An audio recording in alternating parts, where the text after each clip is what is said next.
안녕하십니까? 네, 생태계 위기와 인권이라고 하는 주제로 여러분을 만나게 된 조영호라고 합니다. 영상으로나마 여러분들을 만나 뵙게 돼서 너무 반갑고요. 또 주제가 낯설고 좀 생소할 수 있습니다. 인권? 생태계 위기?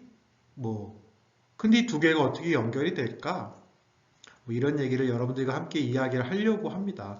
생태계 위기라는 게 너무 범위가 크기 때문에 저희 만남에서는 기후 위기 좀 축소해서 기후 위기라고 하는 현상이 인간의 문제, 즉 인권의 문제라고 하는 것들을 좀 같이 이야기해 보려고 합니다. 이런 주제를 좀 논하기 전에 먼저 아이스 브레이킹 해볼까요? 자, 여러분 오늘 커피 다들 한 잔씩은 어떻게 마시셨는지 집에서 내려 먹을 수도 있고 그죠? 또 오가는 길에 커피숍이나 들려서 사 드셨을 수도 있고 최근에 또 어떤 분들은 믹스 커피로 또 생명을 유지하시기도 했다는 또 기사도 있었죠. 커피 직장인들에게는 아마도 생명수와 같은 것이고 저도 커피를 매우 즐겨 마십니다. 이게 일상적인 생활의 패턴이 된 커피 한 잔. 앞으로는 어떨까요? 우리가 지금처럼 커피를 손쉽게 접할 수 있게 될까요? 아마도 좀 어렵지 않을까 하는 게 대체적인 전망입니다. 이제 앞으로는 이런 말을 하게 될지도 몰라요, 우리가. 나 때는 말이야, 모닝커피가 있었어. 약간 꼰대 같죠? 나 때는 말이야. 이런 게 있었지. 모닝커피라는 게 있었어. 이런 말이 정말 현실이 될까? 자, 국제커피기구가 있어요. ICO라는 기구에서는 얼마 전에 이런 발표를 했답니다. 긴 발표문들이었습니다만 압축하면 향후 30년 뒤에는 커피 품종의 대표 품종이 맞습니다. 아라비카죠. 이 아라비카의 경작지가 현재에 비교해서 75% 정도가 사라질지도 모른다. 또 다른 커피종인 로부스티 역시도 한 63% 정도는 경작할 수 없게 될 거다라는 겁니다. 그러면 얼추 70% 정도의 커피 생산량이 감소할 수 있다는 거죠. 그러면 커피가 지금처럼 대중적인 음료의 자리를 갖고 있지 못할 수도 있겠네요. 그렇다면 매우 비싸고 값진 농산물이 될 거고 그렇다면 우리가 지금처럼 커피를 손쉽게 접하지는 못할 겁니다. 아니 이게 도대체 무슨 말일까요? 커피를 우리가 이렇게 편안하게 손쉽게 마실 수 없다니. 커피를 생산할 수 없다는 이유는 뭘까? 경작을 더 이상 하기 어렵다는 이유는 뭘까? 궁금하시잖아요? 이유는 기후위기 때문이라는 겁니다. 자, 이제 기후위기 얘기를 좀 해보려고 해요. 기후위기가 없다고 지금도 주장하는 분들이나 기사들이 많이 있어요. 여기 원래는 어떤 분 얼굴을 탁 새겨놓을까 했는데, 그쵸? 중앙일보라든지 여러 잡지들이나 신문들에서는 아직도 기후위기는 존재하지 않는다. 우리가 기후위기라고 말하는 것은 사실 자연적인 지구의 흐름일 뿐이지 그런 건 없단다. 이렇게 이야기합니다. 특히 여기 보고 계시는 지구를 위한다는 착각이라고 하는 책에선 자연재해로 인한 사망자의 수는 감소하고 있고 온난화에도 북극곰의 개체는 오히려 증가했다고 주장해요. 따라서 기후변화로 자연재해가 빈번히 일어나고 생명체가 살기 어렵다는 것은 거짓말이다라는 거죠. 정말 그럴까요? 정말 이 책의 주장처럼 자연재해 사망자는 감소하고 있고 북극곰은 여전히 개체가 증가하고 있고 자연재해 같은 게 빈번히 일어나고 있다는 것은 거짓말일까요? 여러분, 이 도표가 우리나라뿐 아니라 전 지구에서 일어나고 있는 수많은 기후 현상들을 보여줘요. 구체적인 뉴스를 볼까요? 올해만 작년도에 어느 나라에서 무슨 일이 있었고 유럽에서 어떤 일이 있었고 중국에서 어떤 일 이런 거 뺍시다. 올해 여름만 넘쳐납니다. 여기 지금 한 편에 다 못 써서 제 얼굴을 여러분들이 못 보실까봐 다 갖다 못 놨어요. 그런데도 이렇게 많아요. 61년 만에 폭우, 인도는 50도가 넘는 폭염, 일본은 논에 있는 가재가 익어버렸다는 거예요. 논에 있는 받아놓은 물이 올라가서 40대 폭염, 미국은요, 가마솥 더위, 유럽은요, 40도, 1억 명 주민에게 외출 자제 경고. 또 기후가 올라가니까 산불, 호주 기억나시나요? 중국에는 엄청난 폭우, 우리나라에는 더 많아진 태풍. 이러한 다양한 기후 현상들이 정말 거짓말일까요? 그럼 우리는 뭘 경험하고 있는 거죠? 기후와 일기는 다른 거예요. 기후변화는 날씨의 변화를 말하는 게 아닙니다. 날씨는 예를 들면 오전에 온도는 7도인데 오후에는 20도까지 10몇 도까지 올라갈 수 있습니다. 아침에는 밝았다가 저녁에는 비가 올 수 있습니다. 이런 하루의 날씨의 변화를 말하는 것이 아닙니다. 기후는 이러한 매일매일의 날씨의 변화가 대충 평균 한 30년 기간 동안 누적된 평균치를 기후라 그래요. 그러니까 기후가 바뀌었다라고 하는 말은 그야말로 오랜 기간에 걸쳐 나타난 평균적인 날씨 패턴의 변화라는 겁니다. 기후변화의 원인은 자연적인 요소들도 있습니다. 화산 폭발이라든가 태양에너지의 변화라든가 자전주기나 공전주기의 변화라든가. 그런데 이런 자연적인 변화 요인들은요, 매우 긴 장기적인 기간 동안 일어난다는 특징이 있어요. 그런데 지금 인류가 경험하고 있는 이 기후위기는 매우 짧은 기간, 넉넉하게 봐줘서 200년 정도 사이에 일어난 변화라는 겁니다. 따라서 기후변화는 인위적인 요소가 들어가 있다는 게 많은 학자들의 공통된 의견이에요. 즉 기후변화, 기후위기는 존재한다는 거죠. 여러분이 지금 보고 있는 도표가 그것을 가시적으로 딱 보여줘요. 자, 여러분 이 그림이 뭔지 아십니까? 1880년도 산업혁명이 시작된 어간부터 2019년까지 코로나가 시작된 시기까지의 지구 평균 기온의 변화예요. 그러니까 지구가 평균적인 기온을 갖고 있잖아요. 그게 어떻게 변화해 왔는가 하는 겁니다. 1880년부는 파란색, 좀 서늘한 지구였다면 2019년에 가까울수록 뜨거워지는 지구를 우리가 볼 수 있어요.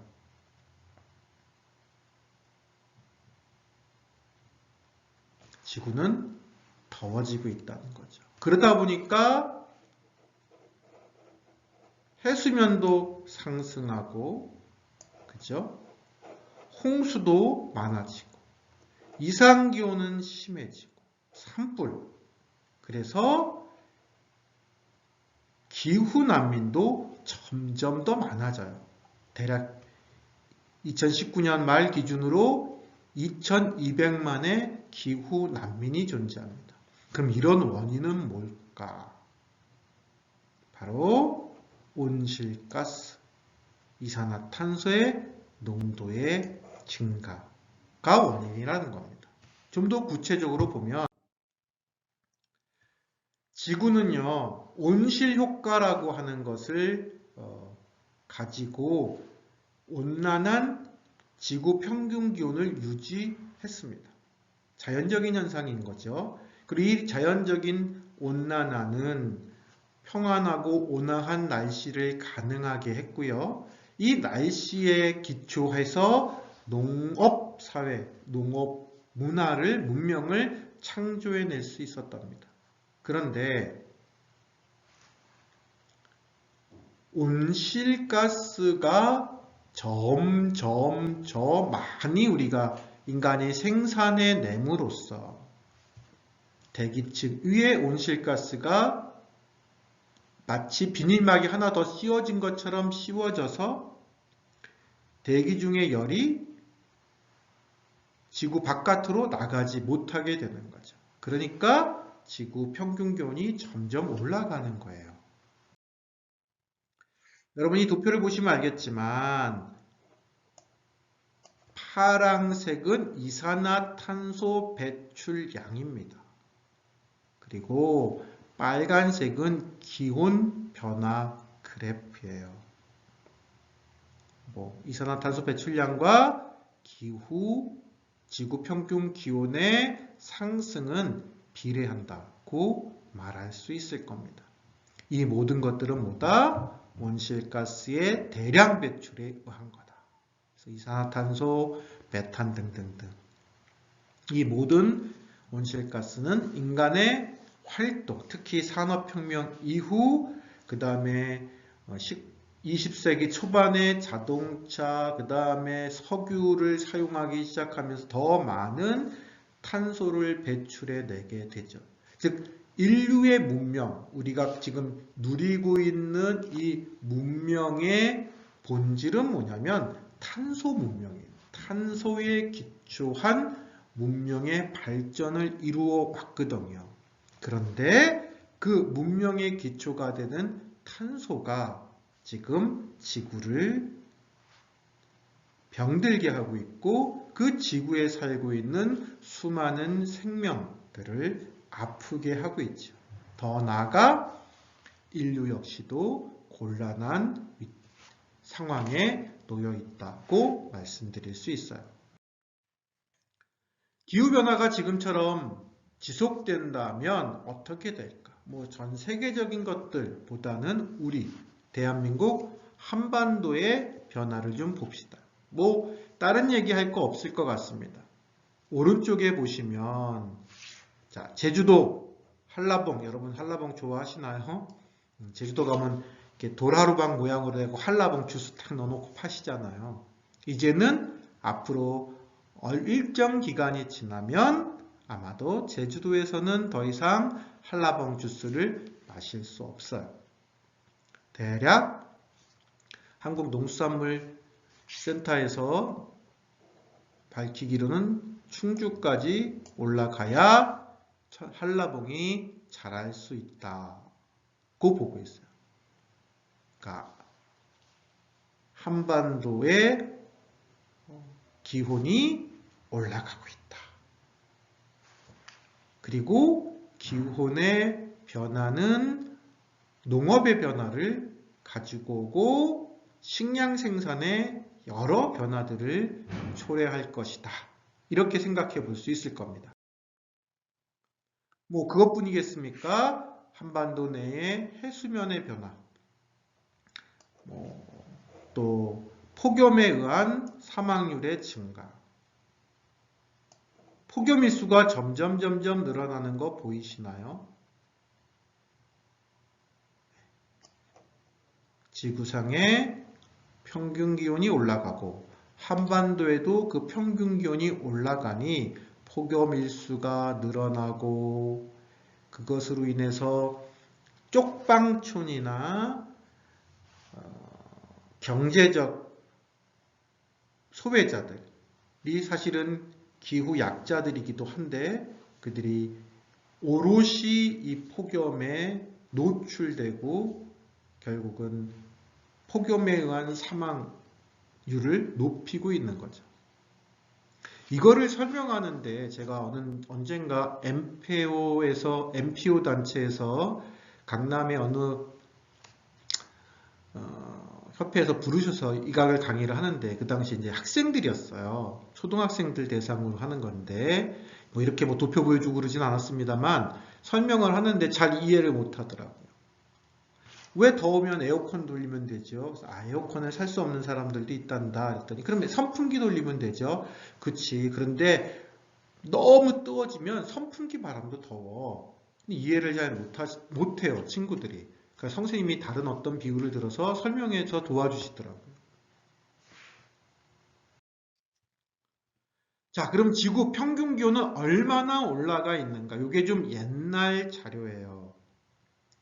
그래서 지구 평균 기온가 0.85도 상승했어요. 2012년 기준의 자료입니다. 근데 작년도 IPCC 6차 보고서에 따르면 이미 전 지구 평균 기온은 1.1도 상승했습니다. 그러면 한반도는 2017년 기준으로 1.8도니까 조금 더 올라갔을 수 있겠죠. 그리고 한반도를 기준으로 했을 때 지금처럼 우리가 이산화탄소를 배출하고 탄소 중심의 문명을 유지하며 지금 우리가 사는 것처럼 산다면 최대치 4.7도까지 상승할 수 있을 거다. 도대체 4.7도 올라가는 게 어느 정도의 상태일까? 조금 이따 말씀드릴게요. 여러분 혹시 박경리 선생님 아시나요? 박경리 선생님 토지라고 하는 책을 쓰신 분이죠. 그분이 생명의 아픔이라고 하는 수필집을 썼답니다. 이 책이 참 저는 좋아요. 기후변화의 원인이 무엇인가? 많은 학자들이 근대 문명, 그 다음에 뭐 이런저런 이야기들을 합니다. 뭐 그런 얘기들도 다 설득력이 있고 납득할 거지만, 납득할 만한 사실들이지만, 저는 이 박경리 선생님의 이 수필에 나오는 이 한마디가 전체를 보여준다고 생각을 합니다. 무슨 얘기를 하셨냐면, 보다 진실하게 말하자. 그러니까 이 앞쪽에 무슨 얘기가 있냐면, 인류가 행복하고 잘 살고자 진보와 발전을 거듭해 왔다고 말하는데 정말 그러냐?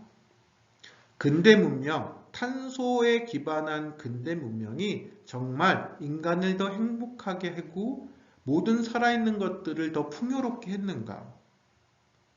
질문하시면서 보다 진실하게 말해보자는 거예요. 지구와 모든 생명은 공동체이며 같은 운명 아닌가? 그러면 같이 살기 위해서는 지구를 파괴하면 안 되잖아요. 그런데 살기 위해서 지구를 파괴한다는 게 진실 아닌가? 우리가 살기 위해서 지구를 파괴하고 있다는 게 사실이라면, 그렇다면 솔직하게 말하면 죽기 위해서 지구를 파괴하고 있다고 하는 것이 옳다는 거예요. 그러니까 살기 위해서 지구를 파괴하고 있다고 말하면 안 되고 죽기 위해서 지구를 파괴하고 있다. 우리는 모든 생명을 죽게 하고 또 인간 자신을 죽게 하기 위해서 지구를 파괴하고 있다고 말해야 솔직한 거라는 거죠. 그러니까 인간은 생명의 문명이 아니라 죽음의 문명을 만들어냈다는 겁니다. 그래서 도스토옙스키가 생명만이 있을 뿐이다. 살기 위해서 정말 우리는 지구를 파괴해 왔을까요? 아니면 죽기 위해서 지구를 파괴하고 있을까요? 저는 박경리 선생님 말이 옳다고 생각해요. 인간은 죽기 위해서 지구를 파괴해 왔던 거죠. 지금처럼 살면 어떻게 될까?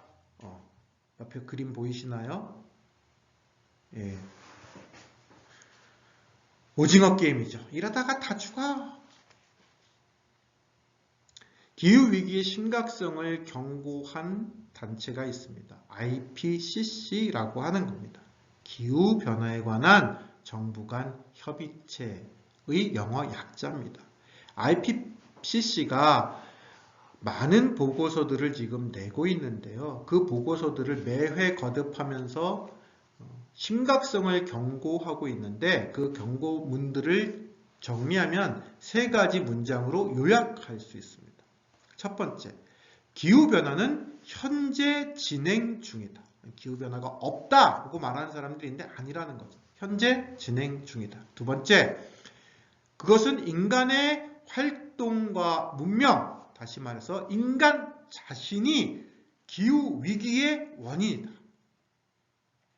그리고 두 번째, 2050년 이전에 지구 평균 온도를 1.5도 선에서 막아내야만 한다. 그렇지 않다면 전 지구는 재앙이 불가피하다. 근데 아까 말씀드렸지만 작년도 나온 IPCC 6차 보고서에 따르면 지구 평균 기온은 이미 1.1도 이상 올라갔어요. 이제 0.4도 남았습니다. 세 번째, 마지막으로 기후변화로 인한 기후 문제가 빈곤한 국가들의 생존을 위협한다. 뿐만 아니라 동일한 국가 내에서도 빈곤한 사회적, 경제적, 정치적 약자들의 생존을 위협하고 있기도 합니다. 바로 이 문제에서 기후변화는 인권의 문제라고 말할 수 있어요. 인간이 원인이고, 그러니까 기후변화를 일으킨 건 인간이고, 그죠? 정리하면 그 인간이 만들어 놓은 기후변화 때문에 피해를 보고 있는 건 모든 생명, 그리고 사회적, 정치적, 경제적 약자, 기후 약자들인 인간 자신이다. 라는 겁니다. 기후변화의 영향은 매우 다양하고 복잡해요. 폭염, 폭우, 한파, 폭설, 가뭄, 점점 강해지고 많아지는 태풍, 해수면의 상승, 식수의 부족, 식량 문제, 그리고 전염병, 질병의 확산, 코로나19도 기후위기에 의한 거라는 발표도 있었습니다. UN 환경계획 UNEP 보고서에 따르면 기후변화가 인간의 건강과 식량 생산, 자원 안보 등의 안보, 전쟁이죠. 심각한 영향을 미친다. 인권 문제가 아닙니까? 인권 문제죠. 그리고 심각한 기상이변은 보다 취약한 사회 집단에 더 많은 영향을 미친다. 그것이 국가이던 한 국가 안의 계층들이다. 그리고 안팎으로 일어나는 폭염에 따라 수많은 조기, 사망자들이 발생하고 있다. 기후변화는 인간의 문제고 인권의 문제인 거죠. 육도의 멸망이라는 책이 있습니다. 기후변화를 완화 혹은 극복하기 위해서 우리는 어떻게 해야 할까요? 파리협정문은 2.0도를 목표치로 잡고 1.5도를 권고했습니다. 그리고 이것이 실패한 경우 아마도 4도 이상, 최대 6도까지 지구 평균 온도가 상승할 수 있다고 봐요. 이 온도의 상승도에 따른 변화는 6도의 멸망이 잘 표현해주고 있는데 이 도표입니다. 보세요. 6도 생물체 멸종, 대부분의 생물체 멸종. 현재 1도 올라갔잖아요. 기후변화, 현상 증가, 이상한 것들. 이미 우리 경험하고 있어요. 우리는 이미 미래를 살고 있답니다, 여러분. 이 책의 저자, 6도의 멸망의 저자는 우리가 지금 상태로 지구를 방치한다면 금세기 안에 21세기가 끝나기 전에 지구 온도가 상승해서 우리의 고향이 생명, 부재의 공간이 될 수 있다고 경고. 그리고 2050 거주 불능 지구라는 책도 있답니다. 시간이 거의 다 됐어요. 간략하게만 말씀드리면 기후위기는 인간의 건강의 문제에도 지대한 영향을 미친다는 겁니다.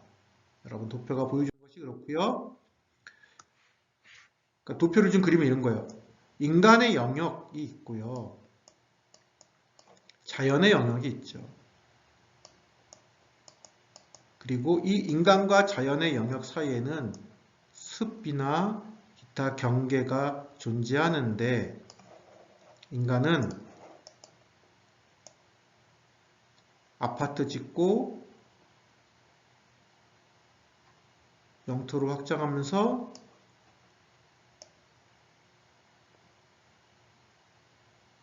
자연의 영역을 침범하게 되었어요.